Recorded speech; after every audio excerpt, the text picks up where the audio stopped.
Welcome to The Explainer.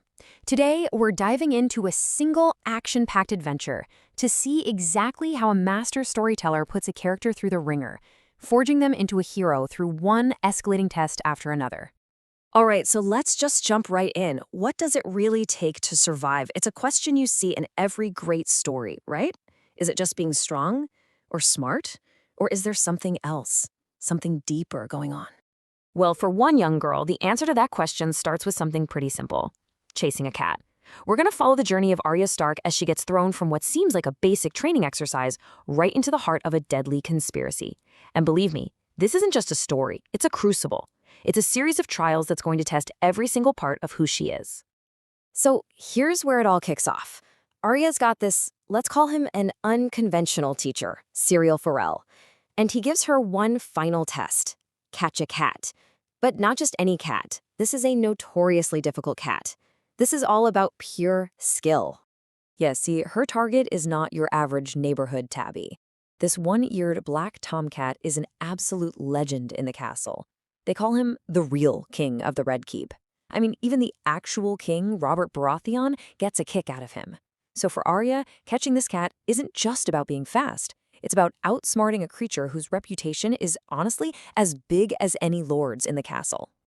And let's be clear, this is not a game. Her hands are all scratched up, her knees are a mess. And when she complains, her teacher, Syrio, just dabs her wounds with this stuff called Mirish fire, which, by the way, burns like crazy, and he tells her, your enemies will give you more than scratches. Every painful lesson is designed for one thing: real-world survival. So she does it. She actually catches the cat. It's this huge moment of triumph for her. But just as she's having that moment, she's immediately confronted by royalty. And boom, her entire world just flips upside down. This brings us to a totally new kind of test, a test of identity. You see, the very things that helped her pass her test, being dirty, barefoot, her clothes all torn from chasing this cat, they now make her completely invisible as, well, herself. The prince and princess, they don't see Arya Stark of Winterfell. They see a ragged, dirty, smelly boy.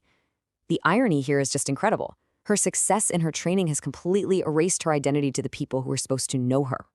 And it gets worse. She's not just some kid who's in the wrong place. To the guards, she's literally vermin. I mean, listen to this quote.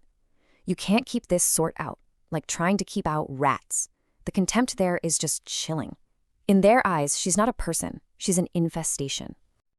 Okay, so what happens next? A guard tries to grab her, and in that split second, all that painful practice becomes pure instinctual reality. This is where we see the test of application. And her body just takes over. She doesn't even have to think. Syrial's lessons are just pure muscle memory now. Quick as a snake, she leans and spins away from his grab. Then, swift as a deer, she's off, sprinting right past the septa and knocking over Prince Tommen. And finally, slippery as an eel, she wriggles through this impossibly narrow window slit, and she's gone. See? These aren't just little sayings anymore. They've become her survival reflexes. So she's escaped. But where to? Her flight takes her deep, deep down into the castle's underbelly. She's completely lost in this pitch-black cellar, and now she has to face something even scarier than the guards: her own fear. This is the test of courage. So what's scarier than real monsters? Well, in the darkness, Arya is surrounded by these massive, terrifying shapes. All she can see are huge, empty eye sockets and the jagged shadows of long, sharp teeth staring right at her. The thing is, she eventually realizes what they are. They're just the skulls of dragons that have been dead for centuries. They're just bone. They're powerless. But the terror she feels, that is 100% real. And it proves a powerful point. Sometimes, the biggest monster is the fear inside your own head. And this is where we see her other training kick in, her mental training. She has this amazing toolkit to conquer her own panic. Watch this. First, she names the fear. She sees the monsters for what they are. Second, she centers herself. She closes her eyes and imagines Syrio is there with her. Third, she recites her mantra: calm as still water, strong as a bear, fierce as a wolverine. And finally, she acts. She opens her eyes, and the skulls are still there, but the fear's gone. It's this incredible moment where she takes control of her own mind. So now that she's conquered her fear, she's quiet, she's calm, and she becomes this invisible witness, hiding there in the shadows. She overhears something, a dangerous secret that she doesn't fully grasp. And this leads her right into the next challenge, the test of knowledge. What she hears is two men plotting. They're conspirators. And what's interesting is they both want the same deadly thing, but they're arguing about timing. The guy with the forked beard, he needs to delay things, but the scarred man is convinced that war is about to break out between the great houses, the wolf and lion, and they need to act like now.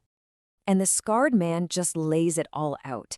He reveals how incredibly unstable everything is. He calls it a juggler's game with 100 balls in the air. I mean, look at this list.